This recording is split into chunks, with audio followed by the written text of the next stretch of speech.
did take a lot of the, hope out of us. In the first days of the crisis, one of the men running BP's response had little inkling what battles lay ahead. In your mind, you're thinking this may be a few days, maybe even a few weeks. We didn't actually believe it would take that long. Until the accident, it seemed the oilmen had tamed the harsh environment in which the Deepwater Horizon was drilling.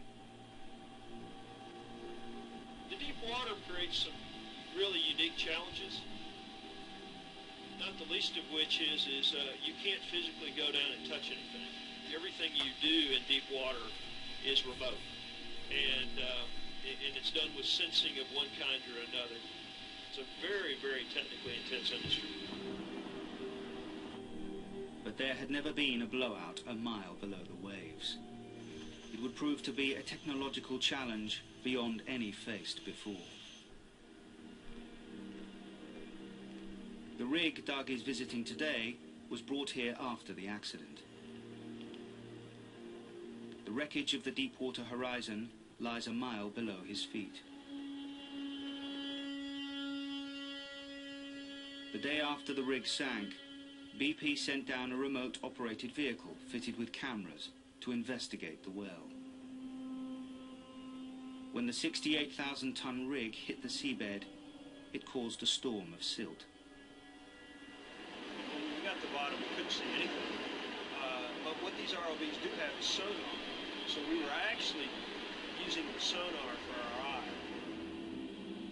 The ROV began its mission at the wellhead.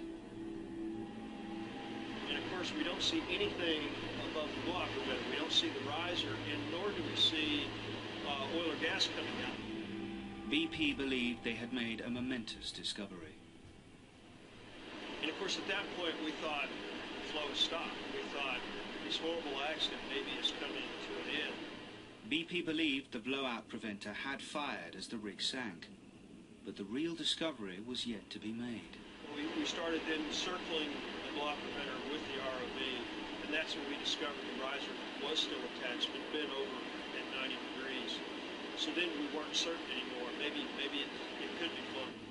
The ROV then flew along the riser pipe, 5,000 feet. When it fell on the seabed, the riser had created a trench. The sonar picked up something away to the right. Go over there. There's a piece of drill pipe sticking out of the mud with oil coming out. Not a large amount of oil, but oil coming out. That was our very first indication. We still have, we may still have a blowout occurring. The riser was bent over like a roller coaster. It traveled 1,500 feet up in the water and then turned back on itself, pointing towards the well. Sonar led engineers to another site on the left of the riser.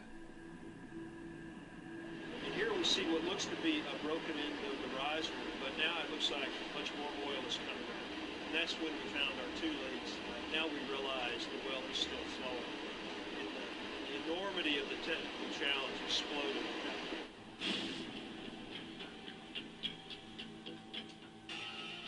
To make matters worse, the company's hopes of a quick fix were dying. In the crisis center in Houston, engineers had been trying to remotely activate the blowout preventer. Nothing was working.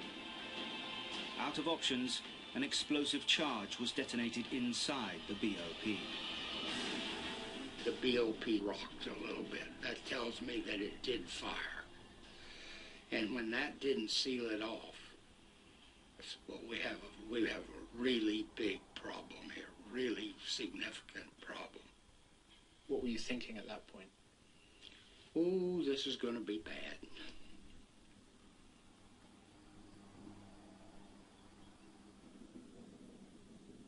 Fear began stalking the Gulf Coast. The region is one of America's richest fisheries. As oil began to threaten livelihoods and the coastline, despair loomed large. And the American government began turning the screw on BP.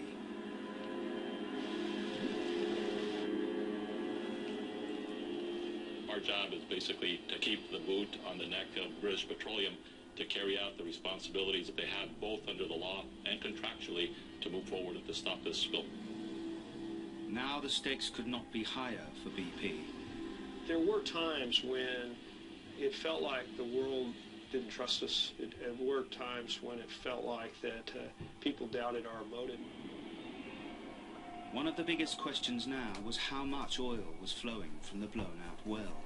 We're joined now by Doug Suttles, the Chief Operating Officer for Exploration and Production for BP. On day 8 of the crisis, Doug Suttles appeared on television. He put a figure on the size of the oil leak. What we can say, based on what we're picking up on the surface, it looks like something between 1 and 5,000 barrels a day is a reasonable estimate. But President Obama's point man on the spill knew it was far worse.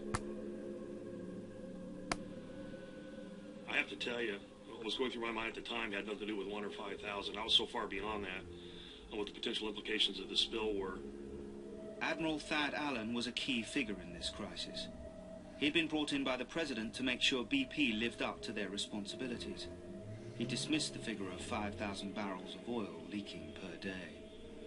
I knew it was far more than that. We were trying to bring as many resources to the scene as we could. And while all of that was interesting to me, it wasn't consequential in my decision-making. The inaccurate figures had come from a government agency. These were coming from well-intentioned people that thought they understood what was going on or were trying to answer questions from the press. You know, it's really interesting. If you don't have a number, that's a problem. If you have a number, that's a problem.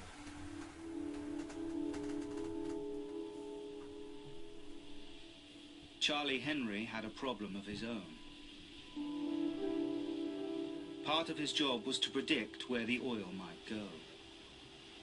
A job made far harder because the oil was flowing from a well a mile below the surface of the ocean.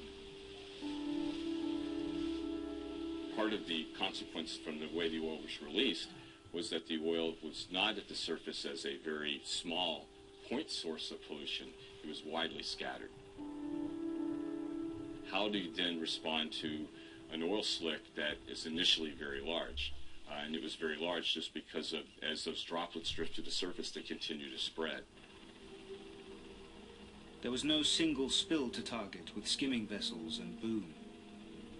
Instead, the weather and ocean currents were driving patches of oil across a front line of hundreds of miles of marshes and beaches.